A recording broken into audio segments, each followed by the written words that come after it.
Okay, welcome back, and this is just another quick video on giving you an update on the Mercedes project that I'm doing with the new bright Mercedes wired system. I have almost finished it, and I just wanted to sort of show you what I've done with it, and also show you I did mention I had another one. I have actually got that here now, so I can show you where it started and where I've gone with it. So we'll get them down on the table and we'll show you what I've done. Okay, so this is what it looked like before, and yep, we know what that was. And now this is what it looks like now. So straight away got that silver on there, changed the colour, made it a bit more of a sort of Mercedes colour, so it does look kind of more Mercedes than a retro 80s 90s style car. Yes, the paintwork isn't great, but I like the idea that it's of sort of matte colour anyway. It's not shiny. I mean, the original one, the gold wasn't that shiny anyway, so it's not too bad. There is a bit of a glitch on the screen there where I've had to re-glue it and it came through, unfortunately, but I might be able to clean that up. I haven't touched it yet since I glued it, so may well need to be able to clean that and fix that. I haven't buttoned it all up yet because I haven't got the battery for it to finish it, but I can open it up and show you what I've done with it. So just take the aerial out and flip it over. So we've basically got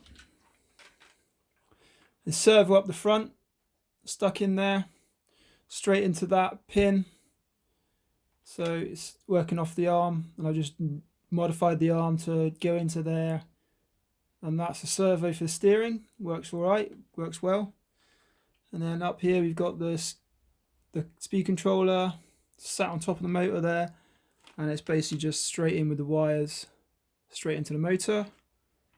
And then the radio box at the back, and this wire connected to the body is just the switch going up to the top. So you got your switch on the top, which I need to paint those just to disguise them a bit.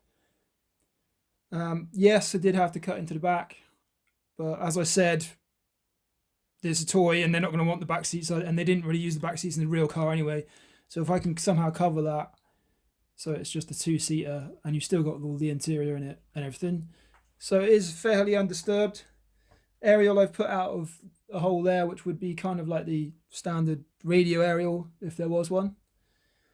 But that, yeah, that's where I am so far. I've tested it, all works, all runs all right. And I've got a, surprise, surprise, another FlySky. I've got the FlySky FS GT2B to run it. So that'll run it nicely. It's not extremely expensive, but we don't really need it because this isn't an expensive model. It's just I was trying it, see if it would work. It works. So don't know where the battery's going yet, but it is quite a small battery I've got for it. So possibly back seats, and then maybe colour it so that it will just become a cover for the back there. So that's where you get to by doing it. And the new one, or well, the one I've just got is not exactly new, but the one I got is this one. So it's a Porsche, pretty retro style Porsche. Your sort of typical sort of 80s 90s style Porsche.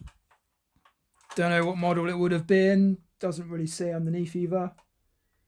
Looks sort of 911ish. But yeah, that's where you kind of start with. Has the wire coming out the back, going tethered to a control port, typical sort of cheapo thing, and then button in the middle works the lights.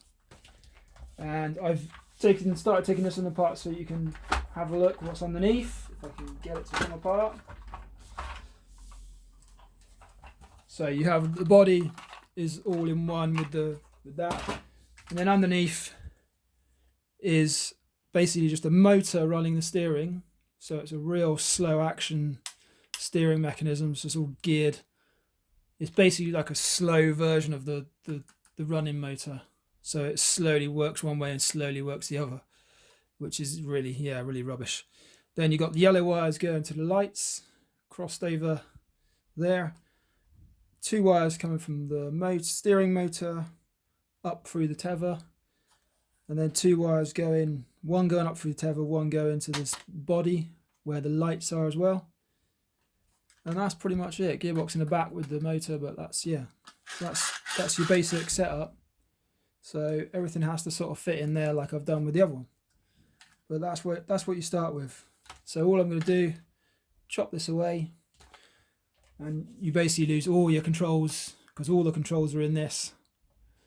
And you get left with a bare shell to start again with.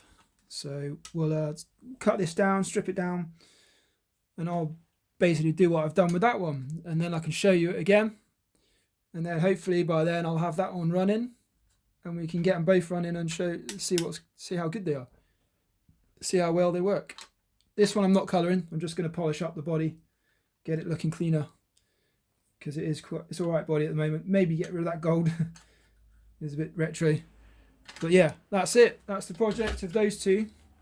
So we'll come back and we'll check on those again and see how they're doing. So for now, that's it. So we'll see you again. It's just a quick video just to show you those, and hopefully you'll stick around. You can see the main build, which is obviously the axial there. You can just see the wheel there. Yeah. So see you again next time.